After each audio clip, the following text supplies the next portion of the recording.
Sir పైకి లేరు.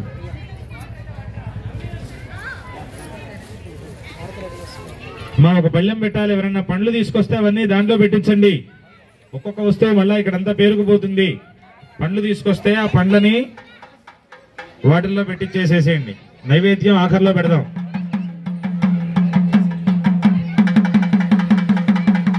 బలో శంకర భగవానికి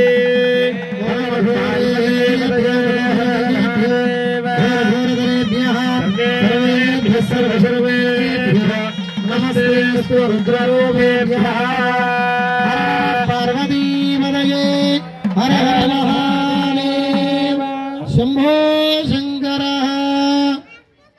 స్వామివారి కళ్యాణోత్సవం ప్రారంభమవుతుంది.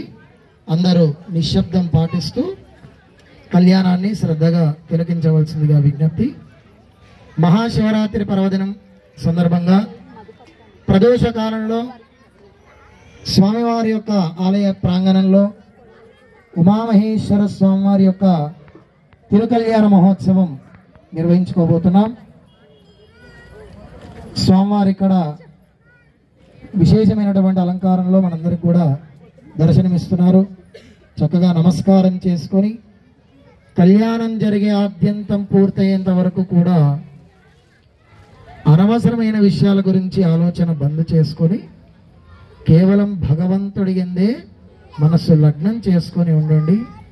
స్వామి పరీక్షిస్తూ ఉంటాడంట, ఎవరు నా నామాన్ని భక్తితో పలుకుతాడని. గట్టిగా గొంతుంది కదా అని గొంతెత్తి గట్టిగా చెప్పడం కాదండి. భక్తితో చెప్పిన వాడిని భగవంతుడు ప్రీతితో స్వామివారు అనుగ్రహిస్తాడంట. కనుక ఒకసారి భగవన్నామం చెప్పుకొని కార్యక్రమాన్ని ప్రారంభించుకున్నాం. హర నమః పార్వతీపతయే హర హర మహాదేవ హర శంభో శంకర.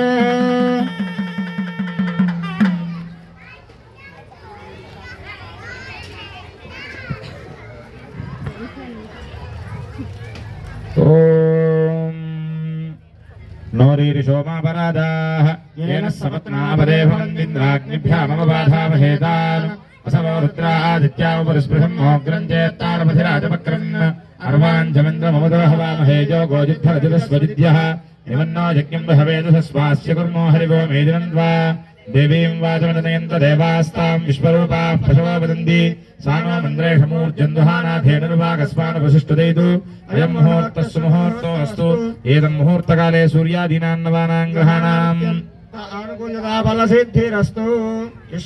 आजम्या केशवाज स्वाहा.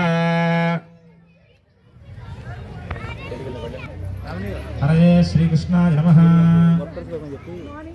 అక్షతలు తీసుకుని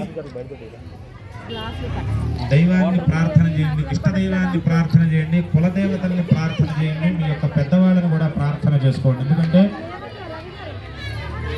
మాతృదేవో భవ, పితృదేవో భవ, ఆచార్య దేవో భవ, అతిథి దేవో భవ అని వేదంలో ప్రతిపాదన చేయబడ్డ మాటలు ఇవి. ఏదో మామూలుగా నోటికి వచ్చినట్టుగా చెప్పేటువంటి విషయం కాదు కాబట్టి, ఉపనిషత్తుల్లో చెప్పబడ్డ మాటలు కాబట్టి, మనం ఏదన్నా ఒక శుభక్రమను ఆచరిస్తున్నామంటే మన తల్లిదండ్రుల ఆశీర్వచనం పరిపూర్ణంగా మనం కలిగి ఉండాలి.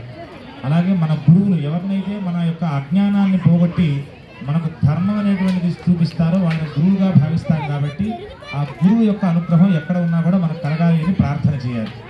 అలాగే వీళ్ళ తర్వాత ఎవరైతే ప్రధానంగా మూలమైనటువంటి వాడు గురువు అంటే దైవం కన్నా కూడా దైవాన్ని చూపించేటువంటి వాడు గురువు కాబట్టి గురువును ముందర ప్రార్థన చేసి ఆఖరిగా దైవాన్ని మన యొక్క కులదేవతల్ని మనం ఎప్పుడు కూడా సర్వదా రక్షించేటువంటి మన ఇష్టదేవతల్ని కులదేవతల్ని కూడా ప్రార్థన చేసుకోండి.